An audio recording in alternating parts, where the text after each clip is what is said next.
اعوذ باللہ من الشیطان اللعین الرجیم بسم اللہ الرحمن الرحیم نحمدہ ونصلی علی رسول کریم وآلہ الطیبین الطاہرین المعصومین۔ محترم ناظرین، یقیناً لائق مبارکباد ہیں مرکز افکار اسلامی کے اراکین کہ انہوں نے موضوع کی افادیت کے پیش نظر اس بین الاقوامی کانفرنس کا انعقاد کیا۔ یقیناً یہ اقدام انہوں نے اس حالات میں کیا ہے کہ جب ساری دنیا کرونا وائرس کی وبا میں مبتلا ہے، ہر انسان پریشان ہے، لیکن اس کے باوجود اس ادارے نے نہج البلاغہ کانفرنس کا انعقاد کیا۔ اس کانفرنس کے منعقد ہونے سے یہ بات بھی بالکل واضح ہو گئی کہ زمانہ کتنا بھی پرآشوب کیوں نہ ہو، حالات کتنے ہی دگرتوں کیوں نہ ہوں، لیکن موالیان مولا علی کسی بھی حال میں اپنے مولا کو فراموش نہیں کر سکتے۔ یقیناً عید غدیر کی مناسبت سے اس کانفرنس کا انعقاد بہت زیادہ مناسبت رکھتا ہے۔ یقیناً نہج البلاغہ دنیا کی ان کتابوں میں سے ہے کہ جس کے ترجمے، جس کی شرحیں دنیا کی مختلف زبانوں میں کی گئی ہیں۔ جہاں تک اردو زبان کا سوال ہے تو اردو زبان میں بھی نہج البلاغہ کی شرحیں اور ترجمے منظر عام پر آئے۔ برِ صغیر ہندوستان اور پاکستان میں نہج البلاغہ پر جو علمی کام کیے گئے ہیں ان کے سلسلے میں ہم نے ایک کتاب تیار کی جس کا نام شارحین نہج البلاغہ ہے۔ یہ کتاب 2012 میں ولایت فاؤنڈیشن نئی دہلی سے منظر عام پر آئی۔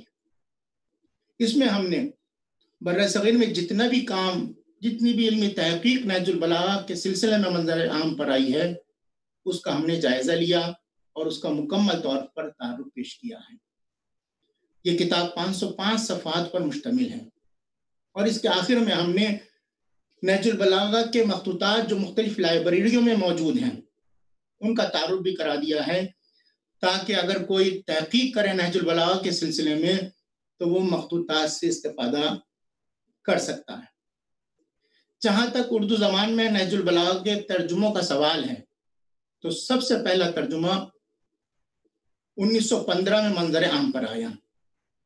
یہ ترجمہ مولانا ذاکر حسین بریلوی نے کیا۔ مولانا ذاکر حسین بریلوی کا تعلق بریلہ ضلع امبالہ سے تھا۔ آپ نے نہج البلاغہ کا ترجمہ کیا اور یہ ترجمہ نیرنگ فصاحت کے نام سے منظر عام پر آیا، جس کی اشاعت مطبع یوسفی دہلی سے ہوئی۔ اس ترجمے کا انتظار مومنین کو ایک عرصے سے تھا۔ جب یہ ترجمہ چونکہ پہلا ترجمہ تھا منظر عام پر آیا تو مومنین کے درمیان ایک خوشی کی لہر دوڑ گئی اور اس کی بہت زیادہ پذیرائی کی گئی اور وہ بہت زیادہ مقبول ہوا۔ لیکن اس ترجمے میں ایک بات یہ ہے کہ اس میں متن نہیں ہے، خالی ترجمہ ہے۔ زبان بہت سلیس رما استعمال کی گئی ہے، لفاظی اور غیر معروف الفاظ سے اجتناب کیا گیا ہے، بہت ہی روانی کے ساتھ ترجمہ ہے۔ اس کو ہم آزاد ترجمہ بھی کہہ سکتے ہیں۔ اس کے بعد جو شرح منظر عام پر آئی وہ شرح سلسبیل فصاحت ہے کہ جسے مولانا ظفر مہدی گوہر جائسی نے تحریر کیا۔ یہ شرح 1940 میں منظر عام پر آئی اور یہ 2 جلدوں میں ہے۔ یہ شرح ادبی شرح ہے، چونکہ مولانا خود ایک ادبی شخصیت کے حامل تھے، انہوں نے ادبی پیرائے میں نہج البلاغہ کا ترجمہ کیا اور اس کی شرح لکھی۔ یہ شرح نظامی پریس لکھنؤ سے منظر عام پر آئی اور بہت زیادہ اس کو مقبولیت حاصل ہوئی۔ اس کے بعد یہ سلسلہ چلتا رہا اور اس میں نہج البلاغہ کی خصوصیت یہ ہے کہ صرف شیعہ حضرات ہی نے اس پر کام نہیں کیا بلکہ مسلمانوں کے تمام فرقوں نے اس پر طبع آزمائی کی اور اس کے ترجمے اور اس کی شرح لکھی۔ چنانچہ مولانا عبدالرزاق ملیح آبادی کہ جن کا تعلق حنفی مسلک سے تھا، انہوں نے بھی نہج البلاغہ کا ترجمہ کیا۔ اس ترجمے کو مولانا مرتضی حسین فاضل نے مرتب کیا اور یہ لاہور سے منظر عام پر آیا۔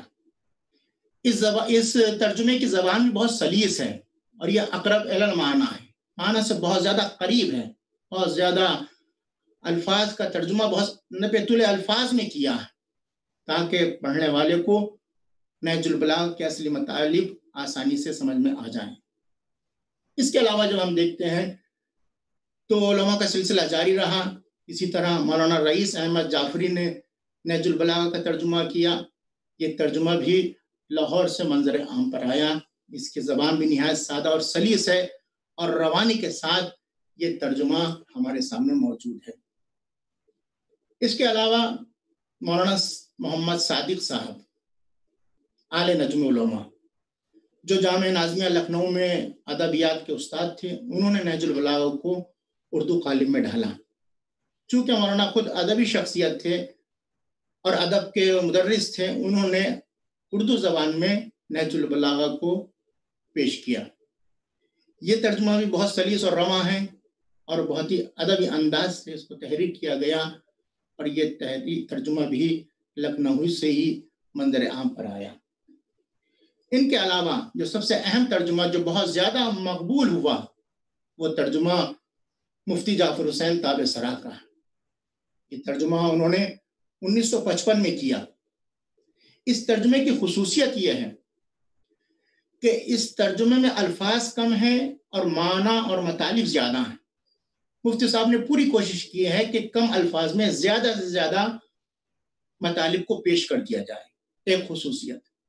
دوسری خصوصیت اس ترجمے کی یہ ہے کہ اس میں عربی زبان کے الفاظ جو اردو میں متبادل ہیں ان کا استعمال کیا ہے تاکہ سمجھنے والے کو زیادہ زحمت نہ ہو، اور اسی کے ساتھ ساتھ اس میں روانی ہے، اس میں سلاست پائی جاتی ہے، اس کا لغو لہجہ بہت ہی منفرد ہے، جس کی وجہ سے یہ ترجمہ بہت زیادہ مقبول ہوا اور دنیا کے مختلف ممالک میں اس کے ایڈیشن منظر عام پر آئے۔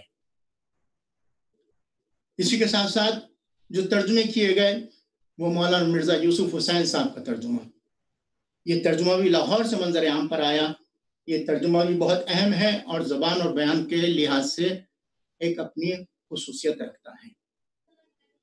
اس کے علاوہ ہم دیکھتے ہیں کہ جو جدید ترجمہ ہوا، جدید لب و لہجہ، جدید زبان کا ترجمہ ہے، وہ علامہ ذیشان حیدر جوادی کا ترجمہ ہے۔ اس ترجمے میں بہت سادہ زبان استعمال کی گئی ہے اور جدید ترجمہ، جدید لب و لہجہ کا ترجمہ اس کو کہا جا سکتا ہے۔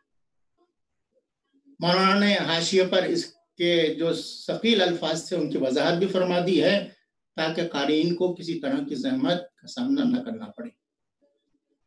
اس کے علاوہ انگریزی زبان میں بھی نہج البلاغہ کے کئی ترجمے منظر عام پر آئے، جس میں محترم علی رضا صاحب جو مشہور دانشور تھے، انگریزی ادیب تھے، انہوں نے نہج البلاغہ کا انگریزی میں ترجمہ کیا اور یہ ترجمہ مختلف ممالک سے شائع ہوا، امریکہ سے، لندن، پاکستان، ہندوستان، مختلف ممالک سے یہ ترجمہ شائع ہوا اور لوگوں نے اس کو پسند کیا۔ اسی کے ساتھ ساتھ دوسرا ترجمہ جو انگریزی زبان میں آیا وہ محترم محمد عسکری صاحب کا ہے۔ یہ ترجمہ بھی بہت اہم ہے، ادبی ترجمہ ہے، اس کی بھی بہت زیادہ پذیرائی ہوئی اور یہ ترجمہ ہے کہ جو انگریزی معاشرے میں نہج البلاغہ کو متعارف کرانے میں ایک بہترین ذریعہ بنا۔ دیگر اقوام نے اس کو پڑھا اور وہ مولا کے کلام سے انہوں نے آشنائی حاصل کی۔ اس طریقے سے ہندی زبان میں بھی ترجمہ موجود ہے اور مختلف زبانوں میں نہج البلاغہ کے ترجمے منظر عام پر آ چکے ہیں۔ اسی کے ساتھ ساتھ جو علمی کام ہوا ہے نہج البلاغہ میں، اس کے رجال کے سلسلے میں، اس کی استناد کے سلسلے میں، وہ بھی کئی اہم کتابیں ہیں۔ علامہ سبط الحسن انصوی نے منہاج نہج البلاغہ لکھی، اس میں خطبوں کے استناد پر انہوں نے بحث کی اور باقاعدہ یہ ثابت کیا کہ یہ تمام خطبے جو ہیں ان کی سند صحیح ہے، اور وہ مشہور اعتراض کے جو نہج البلاغہ کے سلسلے میں کیا جاتا ہے کہ صاحب یہ نہج البلاغہ کے خطبے علامہ رضی کی اختراع ہیں، انہوں نے ان کو وضع کیا. اس اعتراض کو انہوں نے بہت ہی مدلل انداز سے باطل کیا اور یہ ثابت کیا کہ علامہ رضی سے پہلے کے جو مصنفین ہیں، ان سے پہلے جو علماء گزرے ہیں، انہوں نے بھی ان خطبوں کو اپنی اپنی کتابوں میں نقل کیا ہے. اب ظاہر سی بات ہے جب علامہ رضی سے پہلے یہ خطبات کتابوں میں موجود ہیں تو پھر کیسے کہا جا سکتا ہے کہ ان خطبات کے اختراع کرنے والے علامہ رضی ہیں. لہذا بہت ہی علمی بحث کر کے انہوں نے یہ ثابت کیا کہ یہ کلام امیر المومنین ہے. لہذا اس کتاب کا نام منہاج نہج البلاغہ ہے، جو بہت زیادہ پسند کی گئی اور علمی حلقوں میں اس کی بہت زیادہ پذیرائی ہوئی.